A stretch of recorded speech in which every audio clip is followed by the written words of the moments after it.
Assalamualaikum warahmatullahi wabarakatuh. Halo semuanya, perkenalkan nama saya Nada Putri Desyani, mahasiswi kelas A Fakultas Hukum Universitas Pasundan 2020. Pada kesempatan kali ini, saya akan membahas mengenai contoh kasus hukum pidana dalam memenuhi tugas mata kuliah Bahasa Indonesia Hukum. Pada kali ini, saya akan mengangkat kasus pidana pembunuhan balita oleh remaja di Sawah Besar, Jakarta Pusat. Kita lihat, yang akan saya bahas yaitu pertama kronologi kasus, lalu yang kedua definisi pembunuhan, lalu yang ketiga dasar hukum. Mari kita simak kronologi kasusnya terlebih dahulu.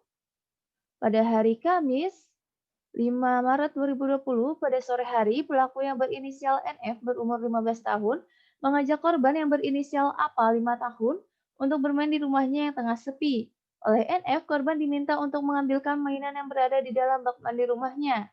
Saat korban berada di dalam bak mandi, NF langsung menenggelamkan korban dan mencolok mulut korban hingga korban lemas.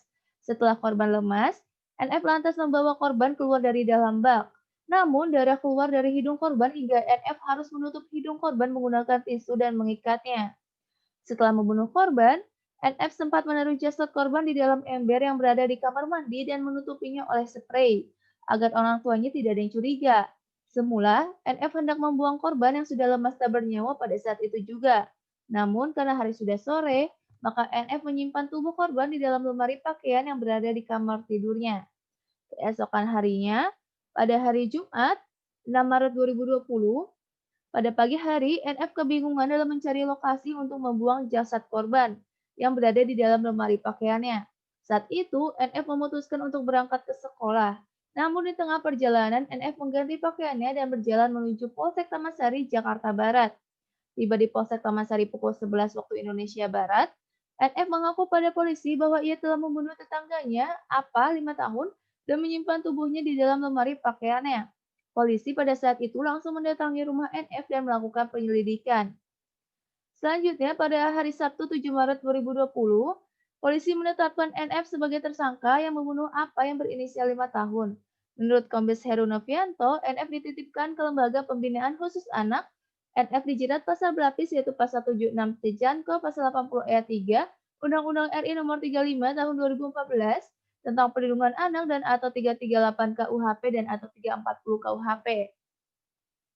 Lalu kita masuk dalam definisi. Ada definisi pembunuhan. Pembunuhan adalah suatu aktivitas yang dilakukan oleh seseorang dan beberapa orang yang mengakibatkan seseorang dan beberapa orang meninggal dunia. Tindak pidana pembunuhan di dalam Kitab Undang-Undang Hukum Pidana termasuk ke dalam kejahatan terhadap nyawa. Kejahatan terhadap nyawa adalah berupa penyerangan terhadap nyawa orang lain. Lalu saya akan mengajak teman-teman semua untuk membahas dasar hukumnya. Dasar hukum dari kasus ini adalah pasal 76C Undang-Undang RI nomor 35 tahun 2014 tentang perubahan atas Undang-Undang RI nomor 23 tahun 2002 tentang perlindungan anak. Lalu ada pasal 80 ayat 3 Undang-Undang RI nomor 35 tahun 2014 tentang perubahan atas Undang-Undang RI nomor 23 tahun 2002 tentang perlindungan anak. Mari kita lihat pasal 76C Undang-Undang RI nomor 35 tahun 2014 tentang perubahan atas Undang-Undang RI nomor 23 tahun 2002 tentang perlindungan anak menyatakan setiap orang dilarang menempatkan, membiarkan melakukan, menyuruh melakukan atau turut serta melakukan kekerasan terhadap anak.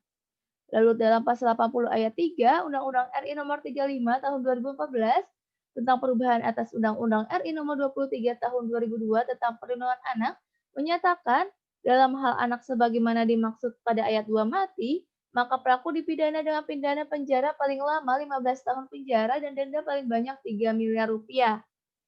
Lalu di sini kita lihat polisi menjalankan 4 asas penanganan anak-anak di bawah umur. Mengapa sih polisi menjalankan 4 asas? Dikarenakan seperti yang kita tahu atau kita tadi simak dalam kronologi bahwa tersangka NF itu masih berumur 15 tahun, di mana umur 15 tahun masih dikategorikan sebagai anak-anak di bawah umur.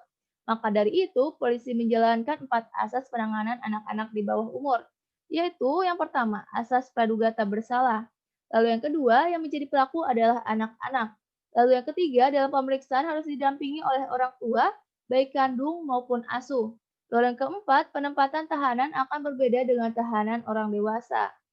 Lalu selanjutnya kita lihat NF dijatuhi vonis hukuman penjara 2 tahun serta ditempatkan di Lembaga Penyelenggaraan Kesejahteraan Sosial Handayani Jakarta pada tanggal 18 Agustus 2020 pada hari Selasa. Saya jelaskan sedikit di sini. NF dijatuhi hukuman penjara oleh hakim 2 tahun penjara adalah vonis yang lebih ringan daripada yang dituntut oleh jaksa penuntut umum, yaitu 6 tahun penjara. Lalu mengapa sih hakim menjatuhi hukuman yang lebih ringan kepada NF? Dikarenakan hakim memiliki pertimbangan-pertimbangan khusus yang ada dalam diri NF, yang itu yang pertama, NF adalah korban kekerasan atau pemerkosaan yang dilakukan oleh dua pamannya dan kekasihnya. Pada saat itu, NF tengah hamil. Lalu yang ketiga, NF diduga mengalami kelainan kejiwaan, atau dengan kata lain, bisa dikatakan NF melakukan pembunuhan ini dikarenakan kelainan psikis yang dialaminya. Oleh karena itu, hakim menjatuhkan hukuman yang lebih ringan daripada yang dituntut oleh jaksa penuntut umum. Saya di sini menyertakan lokasi kejadian atau TKP yang di RT 6, maksud saya RT 4 RW 6 Sawah Besar Jakarta Pusat. Sekian dari saya, kurang lebihnya mohon maaf. Wassalamualaikum warahmatullahi wabarakatuh.